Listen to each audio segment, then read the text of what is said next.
now let's have Miss Janice Navita of Bulgar. Ayan, my question goes to Carmel. Yes, ate! Kumusta ka dyan? Ate, Kaya, sorry. parang sa sobrang taas ng energy mo, napansin ko nga kung gaano ka kadaldal. So, Ate, hindi po talaga. Like, low-key lang po akong madal. so I wanna know, ano yung mga pros and cons nung kadaldalan mo while you were inside the house?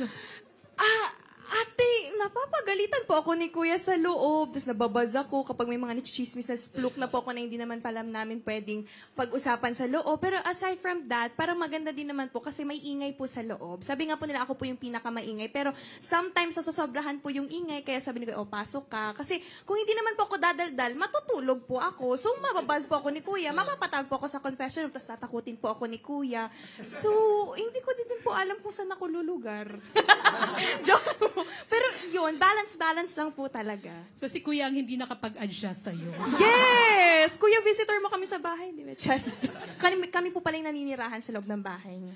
Pero ngayon nasa outside world ka na, sa tingin mo ba mas pro or con yung pagiging madaldal mo? Mas makakatulong ba siya sa'yo? Or It depends po. Kasi talaga yung pagiging madaldal ko po, dinedepende ko po siya sa kung sino man po yung mga kaharap ko. Siyempre po kapag mga boss yan, dapat demure tayo. Alam nga ba, hi boss! Kumusta ka naman? Hindi naman po pwedeng ganun. Pero pag sa inyo po, kapag alam ko pong tropa-tropa po talaga, siyempre, tropa po kasi kami dito lahat eh. Mga friends ko po yan. Iyon, kilala ko po yung nanay no, ni Kuya. Friend ko po yun, taga Caloocan. Charis. Pero yun po, depende po talaga sa tao po. And then, dinidepende ko din po siya sa event po talaga. Pero at the same time po, hindi din naman po ako nagmumukhang mayabang. And at the same time, talaga pong makikita din po na meron din po akong respeto po kahit papaano. kailan ka naman daw tumatahimik? Tumatahimik po ako pag natutulog. At yun lang po talaga yung pahinga. Tapos minsan po pag pinapagalitan na ng aking pag paingay mo, saka po nananahimik din po ako kapag may performance po ako. Kasi kailangan ko din pong i-reserve po talaga ang aking voice. Kaya doon yun lang po ako mapapatahimik. Pero kapag wala pong ganap, magchismisan po tayo kahit magbuong damag po. Gusto niyo po ikwento ko po sa inyo yung day 1 hanggang sa makalabas po ako ng 120 days, ate. Sinong gusto mong makakolab na singer kung hindi pa naitanong? Miss Sarah G. Yes. Kasi sa mga hindi po nakakaalam, kasi sumali na po ako before ng The Voice Kids. So, before po kami sumalang, tinatanong po kami kung sino daw po yung pipiliin naming coach. Hindi po umikot si Coach Sarah na nang umikot po. I'm really grateful po kay Coach Bambo kasi grabe din naman po talaga yung, yung mga nalaman ko pong lesson po sa kanya. Pero grabe din po kasi Lodi Cakes ko na po talaga, matagal bata pa lang po ako, si Miss Sarah G po talaga. Ayan. And gusto ko lang din hingin yung reaksyon ng mga nakasama mo sa loob ng bahay ni Kuya. Kung paano nila tinitake yung pagiging energetic mo doon at pagiging maingay mo. Kamusta kayo? Sige, sabihin niyo sa akin ngayon. Yung totoo. Yung totoo, ha? Mamaya niya napipilit. Okay naman po. Kahit sa utang, grabe, nakakairita na. Ikaw, ano masasabi mo sa kaingayan? Ako naman po, yung energy talaga ni Carmel, parang, yun talaga, para maging masaya sa bahay. Kasi ang pangit naman kung laging seryoso, di ba? Parang, So, in-enjoy mo yun? Opo, na-enjoy ko po. Parang pag nakita ko si Carmel, Carmel, usap tayo, gano'n. Parang gano'n po. Parang siya yung nagbibigay ng joy sa amin. Sa loob ng bahay talaga. Totoo yun. Ako naman.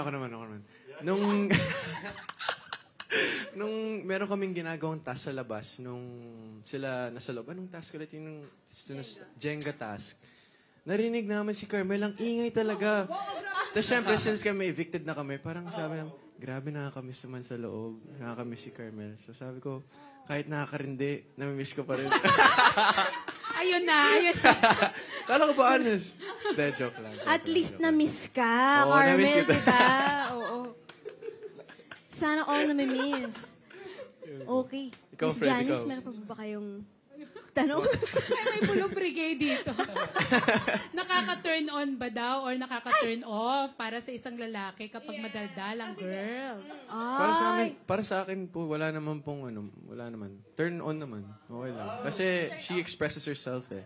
So it shows how much when she thinks it, she speaks it. So mas respectable para sa akin. Yeah. Ikaw, Fred, ano masasabi mo sa kaingayan ni Carmel? Baka gina-joke na lang po ako. Hindi kita Ano naman showbiz. kasi ikaw kasi nagbibigay ng saya sa bahay. Kayo ni Anton, di ba? Kaya para kasi Wala, pero yun naman, it's not even a bad thing. Kaya, you know. Tuloy mo We yan. love the noise. Yung mga sisters mo naman. Ako po kaya...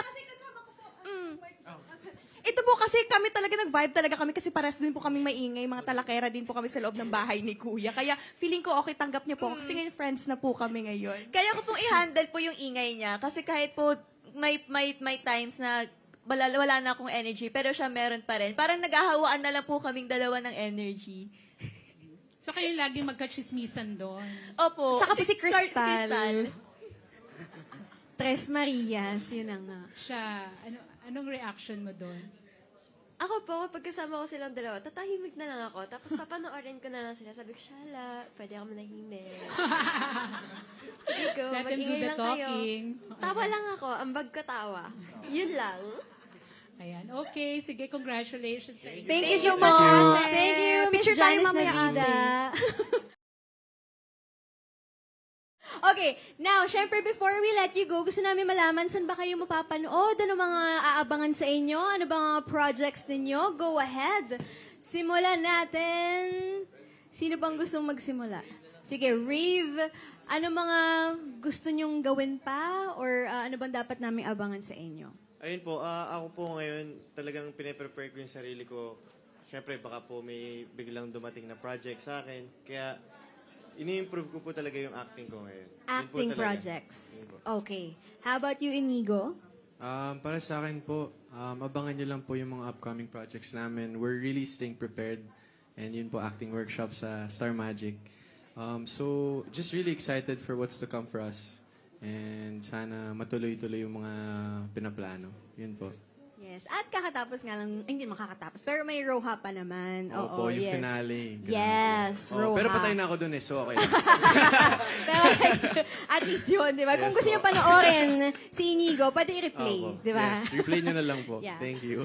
Nasa Netflix nga ba? Opo, it's sa di ba? Netflix po. O, nasa Netflix, yun. Yes po. Promote nyo guys kung saan kayo pwede mapanood. Ayun, How about- tsaka po, oh, yeah. ay last po, sorry. go. Tsaka last po, nag-vlog ako ngayon sa YouTube. Ayan. Please follow my vlog. Tsaka si Dave po nag-vlog.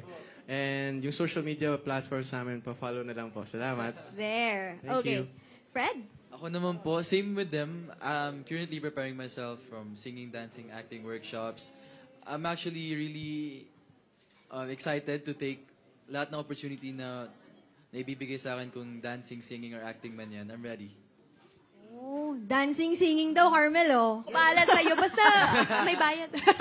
Per session. Charing. Eliza? Ako po, acting projects po. Right now po, mas gusto ko pong panghawakan po muna yung bilang actress po. Kasi parang ngayon po na-realize ko po sa sarili ko na ayun po yung craft ko po and yung core ko po. So, yes. Sana lang po talaga may season 2 yung What Lies Beneath. Tapos yung kwento pa ng Young Maybells. Yes. Kuya. O, bago tayo pumunta sa'yo kasi magsasample kayo, i-ending natin yon. Raik, how about you? For me naman po, just stay tuned for our future projects. And, ayun nga, sana may season 2 ang Maybells. And to add to that, gusto ko lang din po magpasalamat kay Direk Froy and kay Direk Dado for trusting us to do the role of, ayun nga, the Maybells. So, ayun po. Thank you po so much for the trust and for the, for the trust. Wala na ako maisip. Ayun, thank you po. That's it. Yes, napakalaking break, napakalaking opportunity na ibigay sa inyo. And Carmel, tell us about Stay! Yes, guys! Keep streaming po ang aking first single na Stay po. And abangan nyo din po dahil lalabas na po ako very, very soon ang aking album. Mapapanood nyo din po ako sa ASAP and sa lahat po ng ating mga taong bayan dyan, mga kapamilya po dyan sa US and Canada. Pupunta po ako dyan! Oh, let's go!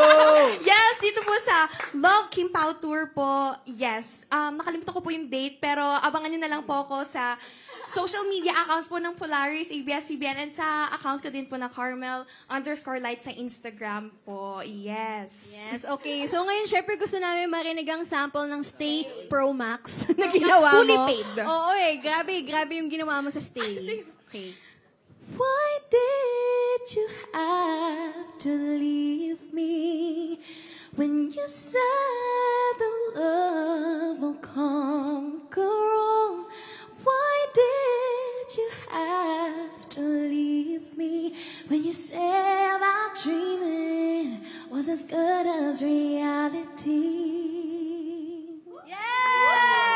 As a sweet girl ka doon, As a sweet girl As a sweet muna. girl. Yes, pero abangan po natin ang ating kapamilya ex-housemates ng PBB Collab 2.0.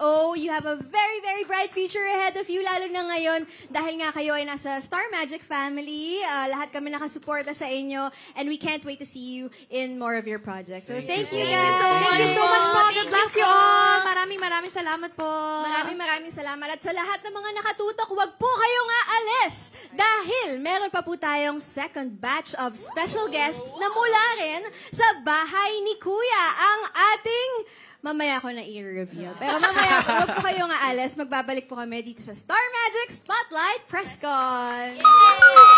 Thank you po! Thank you po. Bye! Thank you po sa inyo.